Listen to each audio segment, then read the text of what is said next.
Bismillahirrahmanirrahim. Assalamu alaikum, brothers and sisters. I am here to start the second lecture of the Quranic Arabic course. So in this lecture now we will talk about the parts of speech in Arabic language. So our first lecture we covered about the basic words and alphabets and vowels. So we have learned last time that alphabets and vowels, the combination is called a word.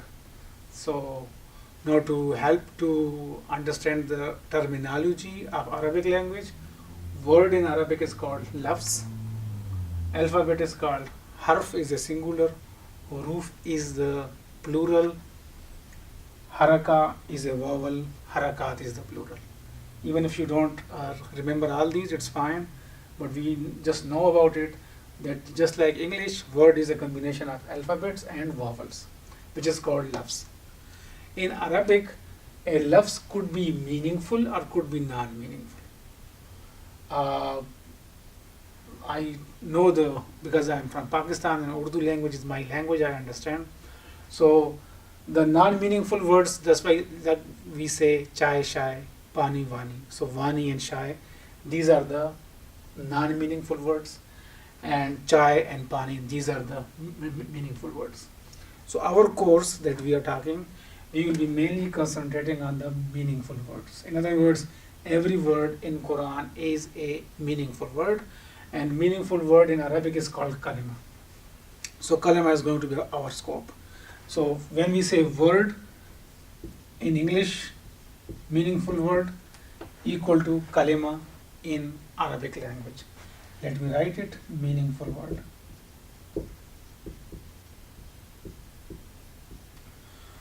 Now, what is kalima? So we know word kalima is a meaningful word.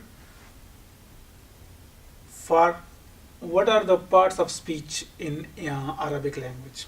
In other words, what are the classification of a word from a grammar point of view?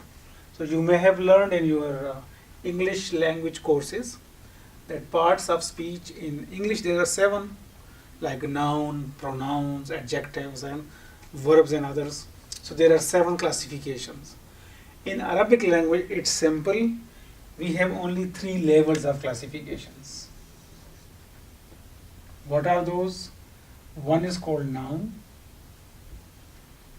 Then we have verbs. And the last one which we have is the particle, or we may also call it preposition sometime.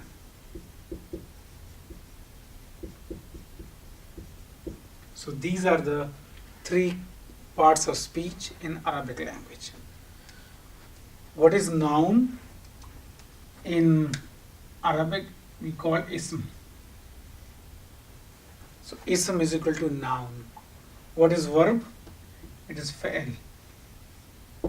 Fa'il is the verb. Particle in preposition, this is called in Arabic language harf. So we will now quickly look into these 3 categories to understand what are these. But from a course point of view that we are teaching, once we finish this basic introduction, we will take the ism as a first part, or noun is a first part. And these, because there are 2 types of sentences in Arabic language. One is called nominal sentence.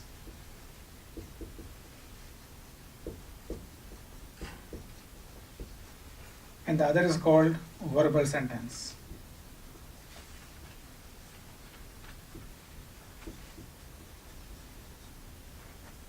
Any sentence in Arabic, either it will start with a verb or with a noun.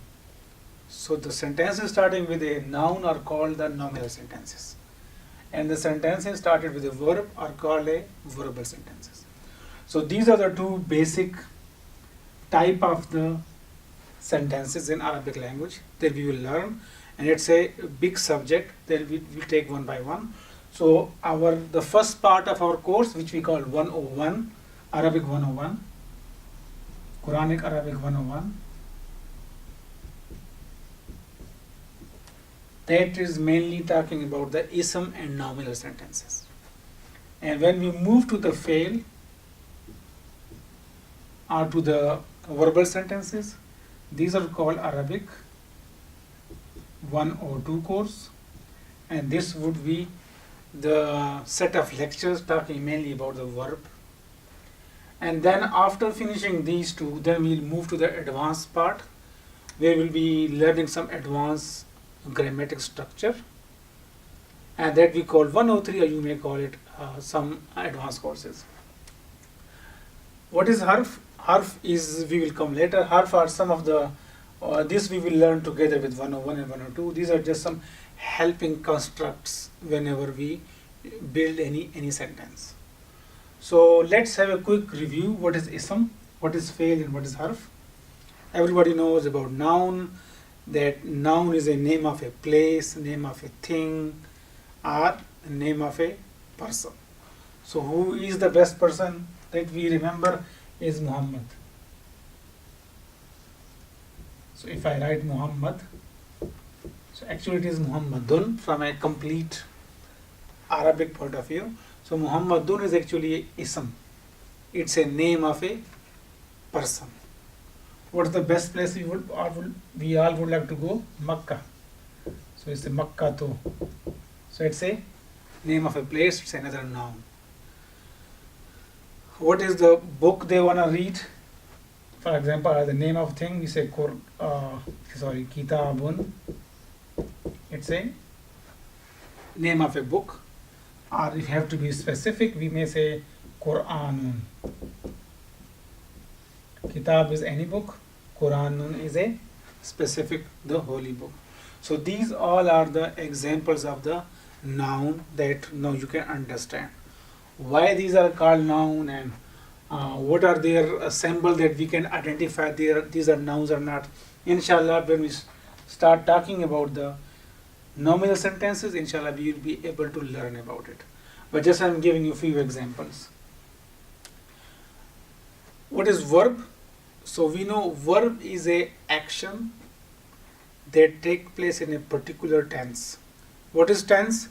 Tense means whether we're talking past, future, or present. So the action with a particular tense, that's the main definition of a verb. So what are those verbs?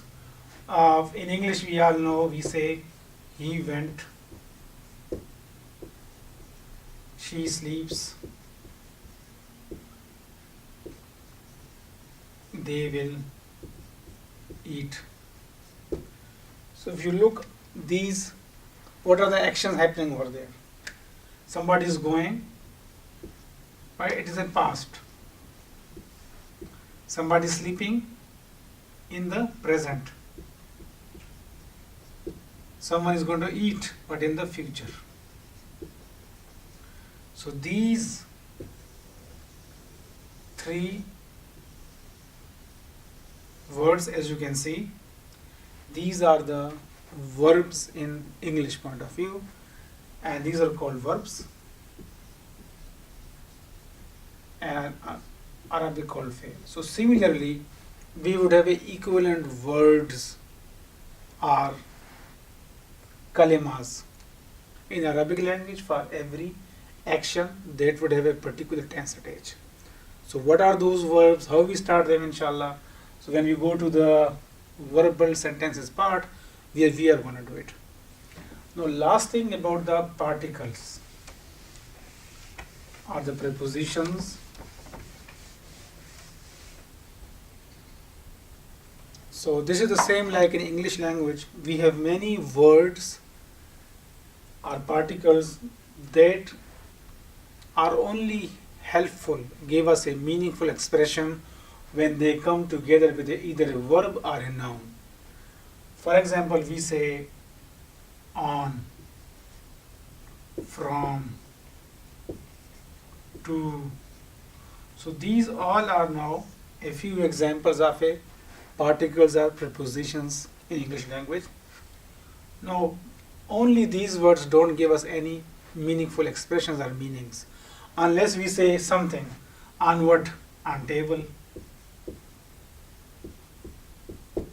From where? From Pakistan. To where? Suppose to America. So now after adding the words after or before these particles, now you are getting some meanings. So these are called particles,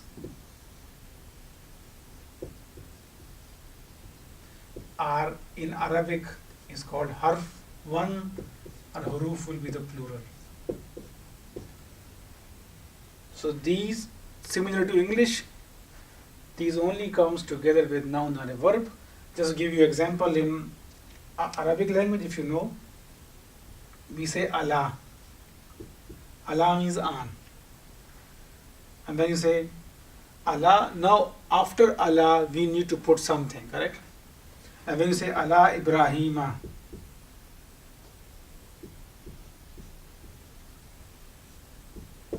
now we know that okay, Allah means on Ibrahim, So this is part of the Daruz Sharif that we read. So similarly, inshallah, when we go in our lectures forward, we will also learn about different prepositions and harf and how they are combined together with the ism and fail. Jazakallah khairan. We are going to stop on here, inshallah.